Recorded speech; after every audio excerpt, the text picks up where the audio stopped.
Hello, everyone. This is our second edition of the Sabi Founder Spotlight series. I have the privilege today of welcoming Christian and Abby to the program. They're joining us from Vietnam, and I'm here in the US. It's about what 10 a.m. there, 10:30 about in Vietnam. Yeah, 10:35 a.m. Yeah. Yeah, it's about 10 p.m. here, 10:30 p.m. here. So I Exactly think we have all the 12 time hours. zones covered. Well, welcome to the program, and we're very happy to have you guys here to share your experience here. You're just starting on your journey as a founder of a company. Is this your first one, or have you founded other companies before? For me, it's definitely my first. I'm only 22 years old, so I pretty much came to Vietnam specifically to start a company. So, how about you? Yeah, for me, I was associated with some of the startups before, also some, other business domain apart from software. Yeah, but I think AuMBER is the one official one, that I founded with a co-founder. Yeah. Oh, it's great. So how did you guys get started? How did you guys meet? This is pretty Well, interesting. we met in the Antler program. So a big part of the Antler program is the first part is you find the perfect person to co-found with. So they have a bunch of stuff that you have to do to pretty much match with the perfect person. And so we ended up working. Actually, we partnered with a few people, not really partnered, but we paired up with a few people to do some boot camps with before we partnered with each other. And I think the way that those boot camps went before we partnered with each other was what made it clear that we were the right fit for each other, because honestly, one of those boot camps went really, really badly. So So let's back up a little bit. You guys went to a program called Antler. What is Antler? it's basically they call themselves a startup generator. They help founders start a company from scratch. So you basically start with an idea. You go through their interview process. They have 2 to 3 interviews, depending on how it goes. So they ask you questions like, what's your idea? What's your experience? And then just like general interview questions. And then if you get accepted, you go to the program, you meet the other founders, and then you pretty much choose the best person to start a company with. And then you do the boot camps, you do countdown to IC, you do a bunch of master classes, and then by the end, after 10 weeks, hopefully, if your idea is good enough, if you chose the right person, and if they actually think you could pull it off, they invest in you. Wow, so that's a pretty long process. I mean, is there a lot of people apply, or how does it work? Is it a paper application, online application? Yeah, so it's an online application. You could pretty much apply from their website. They said, I think they told us that around 2,000 people applied for our cohort, and I think around 60 or 70 people got accepted. So, yeah. Right, so it's a cohort. Is it just for people in your cohort, or was it all in Vietnam, or is it various locations around the world? So Antler has locations all over the world. They have it in India. They have various locations in Europe and the US. So the Vietnam one is one of the newest ones. They only had 2 cohorts so far, or they're on their 3rd right now, but we were from the 2nd one. So yeah, that one was new. And they actually had us come in for the 3rd Vietnam cohort and share our experience just like we are right now. So everybody in your cohort, it was in Vietnam? Yes, some of them actually came to Vietnam specifically for the cohort. It's a pretty international group. Most of them are Vietnamese, but you got people from the US, India, Malaysia, all over Asia, pretty much. And then, yeah. But they basically, I guess my question is more like the cohort requires you to be physically present in Vietnam. Yes. For the whole 10-week duration? Yeah, you have to be there full time. Yeah. Oh my goodness. So it's a 10-week program. You guys come to class kind of is like an online, or is it a physical? It's all physical one, and we have to be there and always on time. They keep track of everything, like how much you are really committed to your business vision, and you are really, willing to kickstart your startup. So they always, I think, checking on us, and making sure, that we are on time, we are following the schedule, not missing up, any classes. Yeah. And it's pretty good. Yeah. Yeah, obviously they don't want to invest in people who aren't like fully committed, who aren't going to be there every day working hard. Yeah. So where do you Yeah. in Ho Chi Minh City, or what city you live? Yeah, District 1, right? Yeah. That's where, the Antler office is located. There's a building in District 1 where we all get together. It's a co-working space. They got free coffee. It's really nice benefits, actually. So is it an Antler office, or do they rent it out? They rent it. They're actually looking at a partnership so that they can get their own like official permanent workspace in a new building. But right now it's just like a co-working space. But there's a huge section that's pretty much dedicated to the Antler cohorts and Antler teams. Yeah. So then all the participant comes in. Everybody has ideas. I guess you've answered some pre-screened questions, and then the first day, do they match you up, or how does that go? It's like a speed dating. So we find our co-founder, so but they have a process, very well organized process that helps you to find out. So we have like some session, also many boot camps. Boot camps actually was the I think the most helpful thing that we realized, because that's where you exactly know, because you're working like a team, and like if it's going to work together or not. So yeah, so that's what we learned from the bootcamp, and me and Christian, we figured it out that maybe we are the one can go together. Yeah. So there's just the two of you guys at first. Did you guys have other people on your team? So for the first boot camp, it was random. So we got paired up with random people to like get the feel for it, see if we could work with them. And then the second boot camp is the first one where you get to actually choose. So we chose different people. We actually wanted to work together, but there was somebody else that got involved. So yeah, I worked with a few other people before him. And the boot camps are basically where you come up with an idea together, you agree on the idea, and then you need to pretty much build that idea, validate it, and then build a pitch deck. And then at the end of the week, you pitch it, and then basically you see how easily the Antler team could tell you that it's a terrible idea, or say all your mistakes. And that's basically from working on that with the people you chose. You'd see if they're difficult to work with, if you like working with them, if the qualifications you like. Yeah, so that's pretty much how you choose your co-founder. But in the first day, there is the first week, actually, it's all about introductions and meeting people. So there was like a speed dating thing. And by the end of that, you pretty much lose your voice because you've talked to so many people. 60 people, though. I mean, it shouldn't be too bad. I mean, I think it was like 78 or something. I don't remember. Yeah, so it was, yeah. Yeah, it felt like a lot. I mean, I'm always curious as to why people choose to become an entrepreneur, choose to live a risky life, choose to endure all these challenges. So is there like a trigger for you guys? Like Christian, you went specifically to Vietnam. Was it to start a company, or was it just to explore? Or? No, it was definitely to start a company. So I had just graduated university, and I was doing research about countries all over the world, places all over the world, to see the best possible place to start a startup, and also a place that I might enjoy living for a long time. So Vietnam, and specifically Saigon, checked all the boxes that he needed. So I came here, and I started working at another startup for over 2 years before I felt comfortable starting my own startup. And so, yeah, but that was always been my goal from the very beginning, since I was like 11 years old, to start a company. So. Wow. So you knew what you wanted to do at 11. Abhi, so did you know? Did you know? No? For me, it's like, how to say, I mean, I always wanted to start my own company, and one of my hobby, I keep documenting a lot of business ideas. Wherever I see a problem, and if it seems really big, and I see there is opportunity, I document it, and I keep them like for my retirement plan. And I was planning to start my company at 40, and that's where I am now. So I'm going to be 40 March 2023.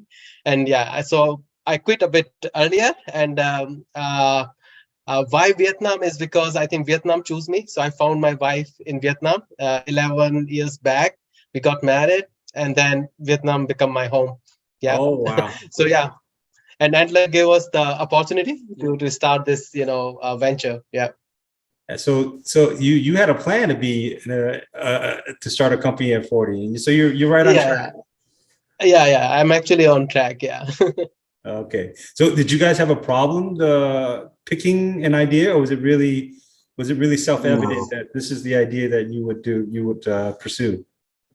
So he could talk about how he came up with the idea, but basically he shared it with me on the first day, and I thought it was a great idea right away. So yeah, for me, obviously it wasn't difficult because it wasn't my idea, but Actually, for me, I work on this idea, I think more than 4 or 5 years. Yeah, I document it, but I just keep my deck. And actually, there was some bunch of ideas, but I think this is the idea I believe the most, and that's why we formed AuMBER.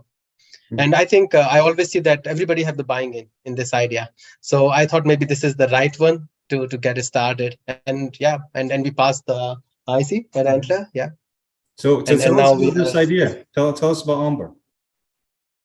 Yeah, so AuMBER is a mobile cloud platform that supports, manual testing and test automation. Also, it supports bringing your own device to the cloud. So, for example, you are a company, maybe mid-size, and you have, a couple of locations around the globe, and you have your mobile devices. You can bring that to the AuMBER cloud, and you can test, from any of your office locations. Also, apart from that, you can use the AuMBER, devices that we provide in the cloud in a subscription-based model. So In a very this simple. it's an online cloud to kind of like a crowdsourcing platform, right? You got a crowd testing. Not yeah, kinda, but maybe we are very far away from that stage at this point. And yeah, so we are doing mostly, I think, the BYOD at this point, but eventually if we see there is an opportunity and a need, then we gonna work maybe with the B2B first, and businesses who owns maybe phones, and bringing them and give them a new revenue stream, for their business. Yeah, but I don't know. Maybe it could be purely crowdsourcing in the future. Yeah. I see. So is there an issue? I mean, is there a challenge if now that a lot of these devices have simulation software? Is simulation software like is going to be a big challenge for you, or is there a big need for specific devices, real live devices to be tested? Yeah, in our cloud, we are always providing the real devices. That's what we are always promising. So there are no emulators, because emulators still cannot provide you the real environment, because each device varied in processor, RAM, storage capacity, many different factors, OS version and things. Definitely emulators can help you to test, I think they can cover most of the things, but if it will work on the real device on your real customer phone or not, I think emulator cannot ensure. That's why you need a real device. The problem with emulators is that, yeah, they're just too perfect, So you're just like, you're going to get the perfect performance pretty much. Because it's not a real device. Yeah. Got it. So he doesn't have the variety in terms of hardware specs. Yeah. That you need to make sure that it works. Yeah. Right, so then, so Christian, you heard the idea and you immediately say, hey, this is great. We're going to work together, put a pitch deck together, a business plan together, and pitch Antler. Not exactly. So, because I was supposed to come to the program with 2 other founders, and we came with our own idea. So even after those 2 other founders dropped out before the program, I still stuck with that idea for some reason. But so I came with that idea, and I was pitching it to people, basically seeing if they were interested. And then I worked with on a few other boot camps with some other people with some other ideas. But I always liked his idea. And then it was clear because we already agreed beforehand that we were going to do a boot camp together. And that boot camp went really well. And the idea was just really good. Like he said, everyone he talked to about the idea, they understood it and they thought it was good. And I was no exception. So it was after a few boot camps that we actually decided to work on that idea together. Yeah. Did the Antler guys, did they give you a lot of problems? And I mean, did they identify issues that you should be concerned about? Yeah, I think they challenge us a lot, and I think it was like really good because it helped us to evolve and answer those hard questions, find out the data, and prove there is an opportunity. So yeah, every step we were challenged, and we overcome, and we prove it that yeah, we can solve it. Even I think one of the thing, in our team, we were having a skill gap because there was no CTO at that point when we were going to the IC, and we built the platform demo. We coded ourselves everything to prove in the IC that we can build it. Oh, Antler's really good about pushing your idea to the limits and telling you what's wrong with it and helping you fix it. yeah. So did they require you guys to have your own product, an MVP, before you get funded, or was you were just it was doing not requirement, but yeah, I think almost every company who was participating, they try to build and they try to bring something. It definitely wasn't required, and they do invest in companies that don't have any kind of demo before the IC. But obviously, anything to prove that you are capable of pulling it off is a strong indicator that you're going to be successful, and makes you a lot more likely to pass the IC. So we built the demo and it worked, and Yeah. So if you had a product already, or you have an MVP already, can you enter the program, or do you have to come in from scratch? No, you don't have to start from scratch. Yeah, you could start with a company that's fully formed already. There actually were a few companies that already existed and they came in. So they already had a product, they already had customers in some instances. So did they change their business model? I mean, don't they have like a program where they come in at certain stage, and they're going to get a certain amount of equity from that participant? Wouldn't it change the model if there's already like have a product and customers, and maybe they were even funded or self-funded? Actually, I think Antler doesn't get into those terms, between the founders, on the equity. I think it's more of a mutual agreement. People talk, discuss, and see what they bring on the table, end of the day. So I think Antler just help like this is speed dating and meeting your co-founder, but they don't get into, these distributions of the equity things. No, for themselves. I mean, for themselves, for themselves, they have like 12% equity for certain amount. So they do have special terms. I'm not sure if it's different for companies that came in with an already formed business, but from what I heard, I'm pretty sure the terms are almost the same. So you could potentially go in with a higher valuation or something, and then it could be lower in the end. But Antler's not just about getting investment; it's also about getting the network of just founders and investors. So for them, they think it's worth it. I see. So absolutely, they have a big ecosystem. I mean, companies around the world that everybody help each other there. So how long have they been around? For Antler, Vietnam, not very long, but for Antler in general, I think 4 years or something. I think they said something about 4 or 5 years. I think they started in Singapore. Oh, started in Singapore. I haven't heard about them in the U.S. before you guys. They have one in. They have a cohort in Denver. I think they might have one in somewhere in like Houston or something. Don't quote me on that, but I know that we have one in Denver. So it's basically on a city by city basis. It's not really on like a countrywide basis. So maybe that's why. Okay, so they're even earlier than Y Combinator, because Y Combinator, you've already founded your team and becoming to pitch an idea and a product. You're actually sometimes actually creating the product in the cohort, in the program itself. Yep, that's right. Did you guys see any promising other promising companies while you're in the program? Yeah, I mean, there were.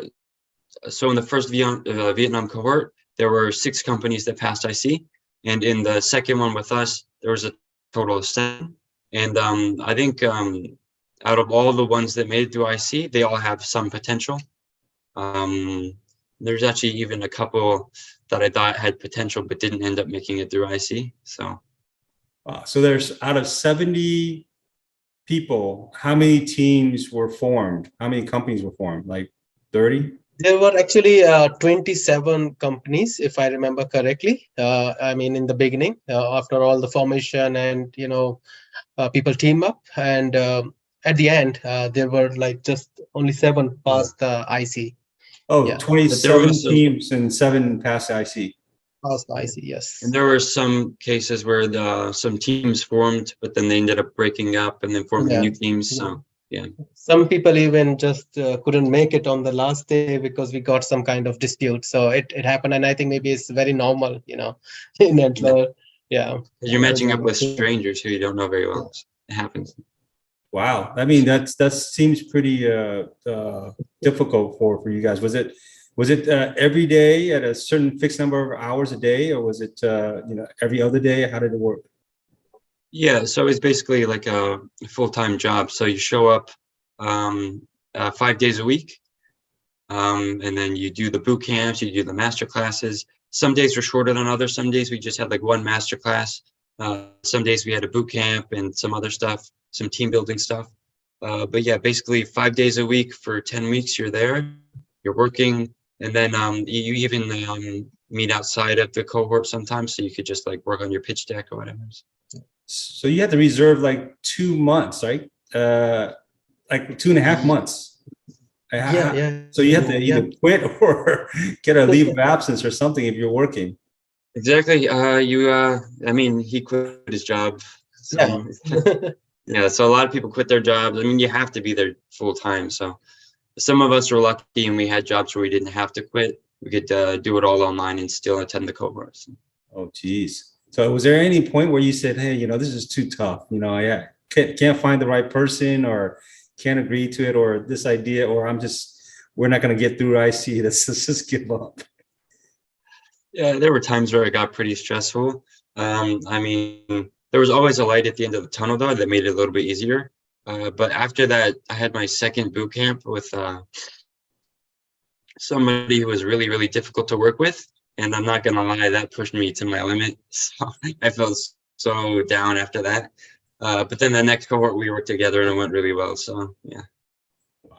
I mean, it's like, how about you, Abby? Did you have any point in those 10 weeks where you're like, hey, you want to throw up your hands and it's like, look, I give in, I give up?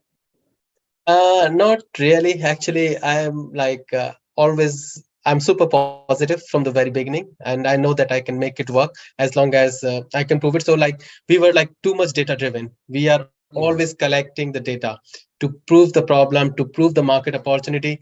So I was not suspecting, but then, you never know what changes and what investors, how they choose the criteria. But luckily, we got 100% votes in the IC. Yeah. Yeah. So, yeah. Also, before we went to like pre-IC and then IC, it was very nerve-wracking because obviously there was a lot at stake. Either you pass or you don't. So, yeah. So what were you But guys? I think do you guys remember what were the kind of the key issues that the IC honed in on that they said, look, you guys need to answer these questions before we consider the idea? Was it like any key considerations for them? Well, most of their concerns we addressed before we even went to IC because we got good feedback at pre-IC. So we came with more data, just like market research and stuff like that, to like kind of make them feel at ease. But there was one concern that stuck a little bit, but it didn't hinder us at all, and that was the how are we going to get the newest devices on the cloud? But yeah. Yeah, so we always, have challenges, a lot of, challenging questions. But then we also have one of the beauty of Antler program that you have a coach, So Eric was there and he was like constantly helping us, challenging us, bring us the, always asking us to prove, with the data, the problem, the market opportunity. And I think that actually help us a lot, to pass through the IC. So yeah, we are always like very much thankful to Eric. Yeah. I think he's appearing also these days in the Shark Tank, I think. He's on Shark Tank.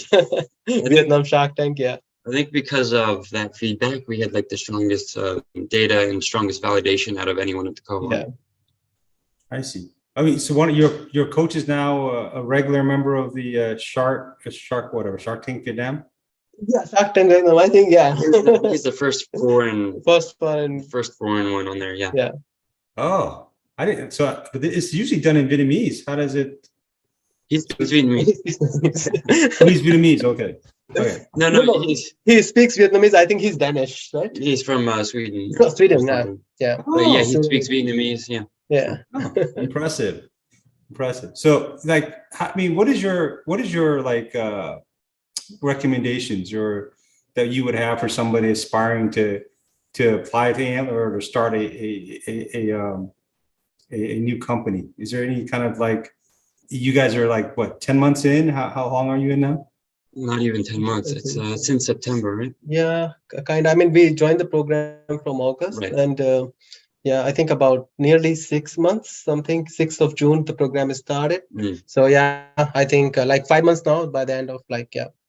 So yeah, the advice I would have is probably don't hesitate to apply. No matter what your age or your experience, it's worth a shot because they like diverse founders. And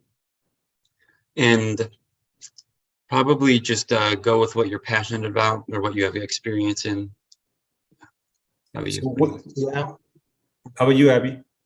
Yeah, I think a startup is all about like passion, commitment. So if you are really passionate about something, you believe that, this is the idea, this is how I'm gonna change the world, there is opportunity. I think you should definitely give a try. Mm. Yeah. And if you believe in your vision, I think but most of the time, people, they're like hesitating, they don't want to take risks. So you have to be a very smart risk taker. You plan, you put up your runway, and you see how you're going to make it, because running a startup journey is not that easy. There are many ups and downs, and if you look at the stats, 85% of the startups actually fail. So yeah, but I think if you're really passionate, you are committed, and you want to change the world, yeah, give it a try. Why not? So what's been the greatest challenge so far in the last 6 months? After you guys got the great news, you guys passed the IC, you're gonna get funded. So they give you a limited amount of funds, right? And then you have to decide how to use it, or do they? And then so from that process, I mean, what's been the biggest challenge so far? In my opinion, I would say the biggest challenge is probably just straight up because our platform is really like a really hardcore tech product. It's not like some other people in the cohort, some other companies that passed IC, they mostly focus on marketing to be successful, but we have to build a platform that works really well with like no bugs or anything. So the biggest concern has been getting the platform built and ready fast enough so that we could build traction before Antler's demo day, which is on the 12th of January. Yeah, and for me, I think one of the biggest challenge that I see from the beginning, because we couldn't find out resources, because it's a very hardcore tech platform, and we tried, and then finally somehow I'm able to find out somebody who can actually help us to build it. And like Christian said, so we are lacking resources, and we are still trying to find some good people. I mean, definitely we have a limited funds to execute a lot of things and bring this product to the global market. So there are challenges that we have to overcome, in the upcoming weeks. Yeah, we did get lucky by finding a really, really, really good and experienced CTO. Yeah, he's amazing. But yeah, so when we get more funding, we'll definitely just hire a few more developers, really good developers, and then that should solve our main concern. Yeah. So I guess technical resource was the first big challenge. Yeah. Yeah.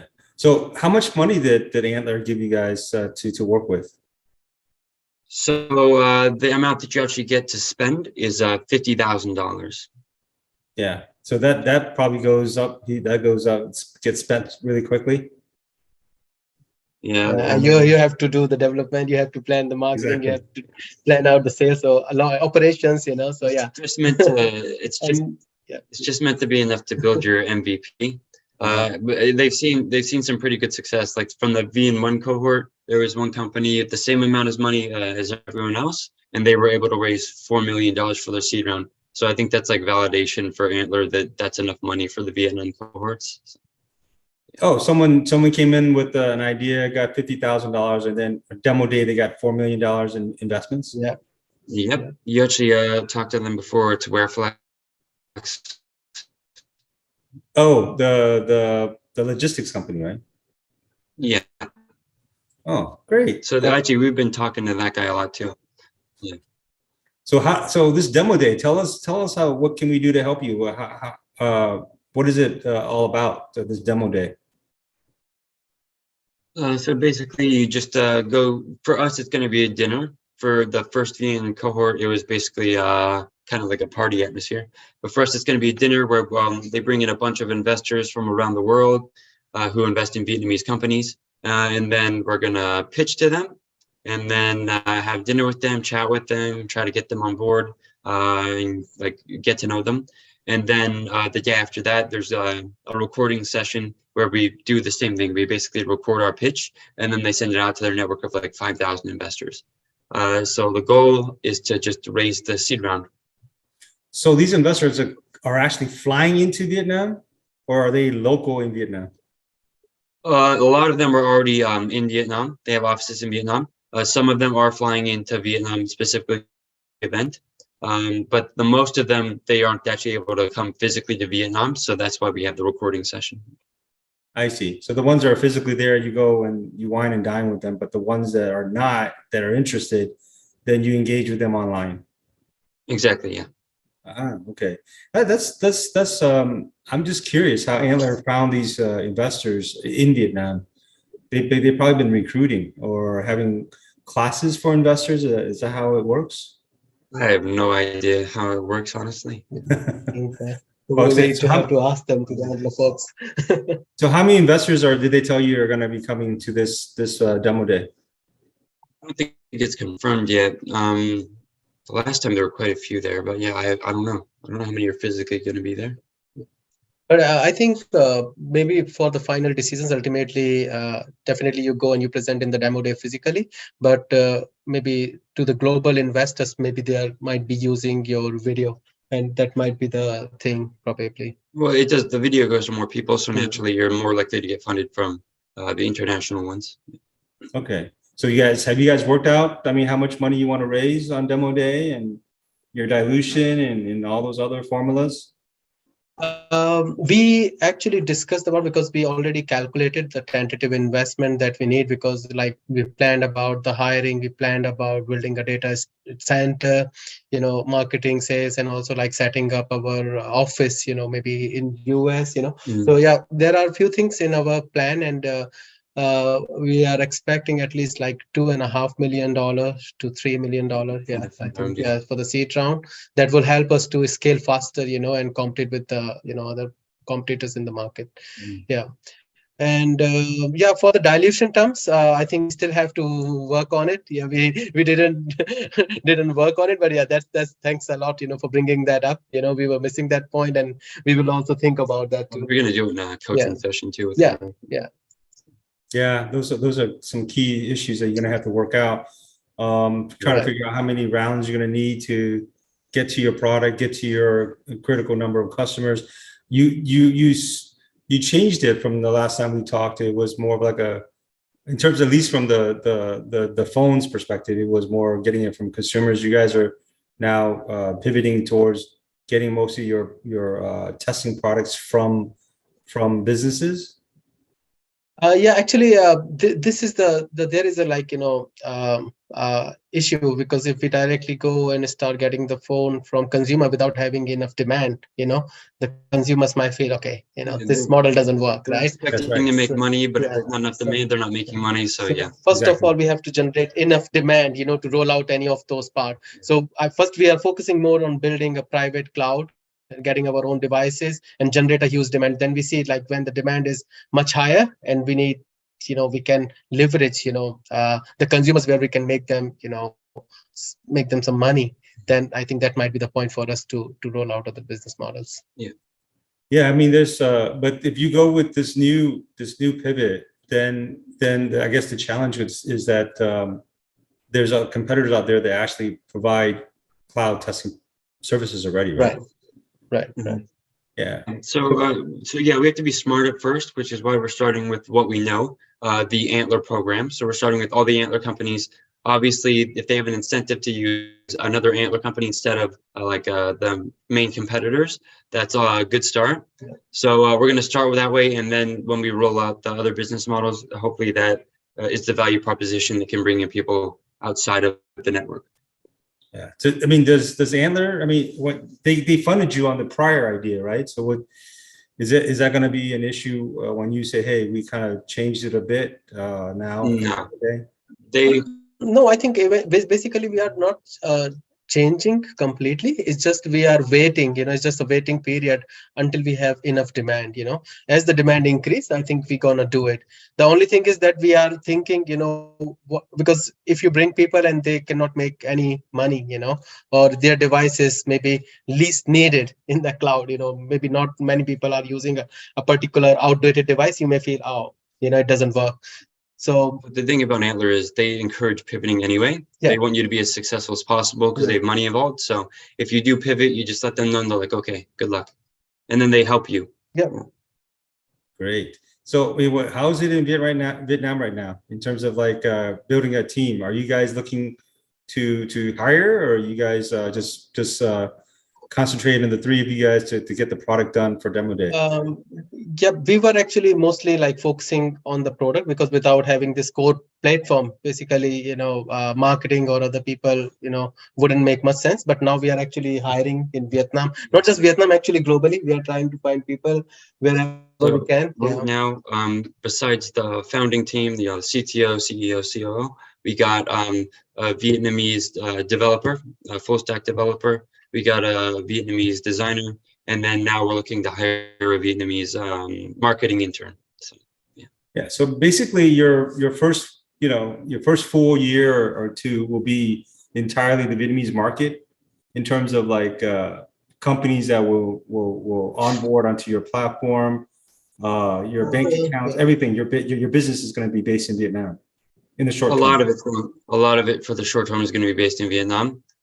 Probably a lot of our first employees are going to be in Vietnam. We're going to have a lot going on here, but we do plan on within the first couple of years we're expanding to where we already have connections. So like India, some in the US, and then maybe in Singapore too. So it just depends on what makes the most sense at the time. Yeah.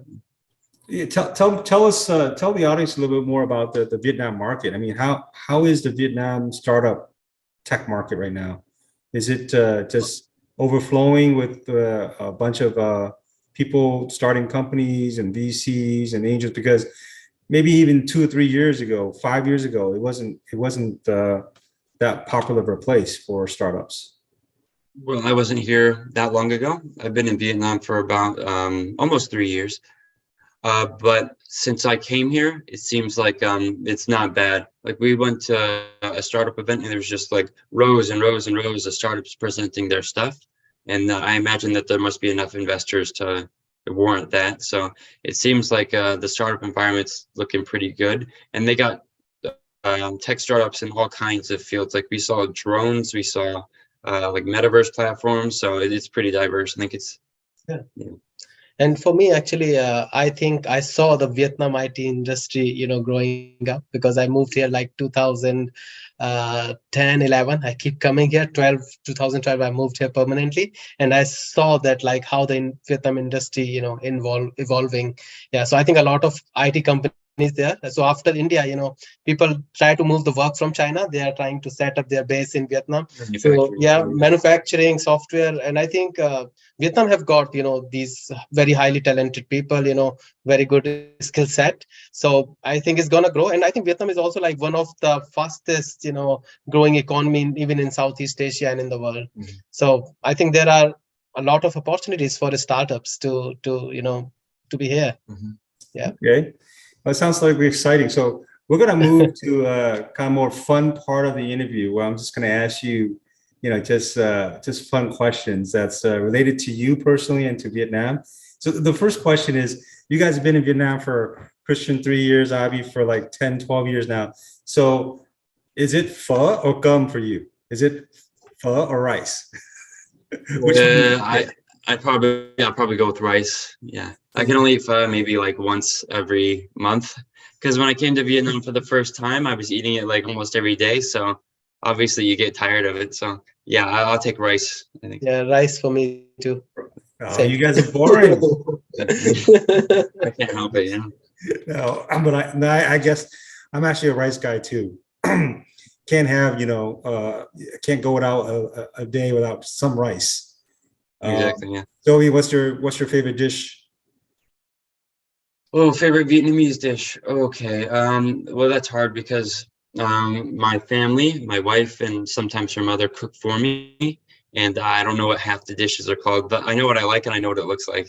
But I think they adjust the dish for my taste. So maybe it's not like completely Vietnamese. Maybe it's like more suited for Western tastes. I'm not sure. For me, I think I like one kind of fish porridge. Yeah, and yeah, fish porridge and yeah, com tam. I mean, the rice you anyways have everywhere. Yeah, I don't know what you call, but it's like some stir fried vegetable and have garlic on it. But I don't know the food name. But I like that too.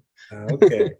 So next question is like, are you an Android guy or an Apple guy? Both for me. I Whoa. I use both. I use both too, but I typically my main phone is an Apple phone, and the reason that is just because when I was a kid, my dad bought me an iPhone, so I just stuck with it.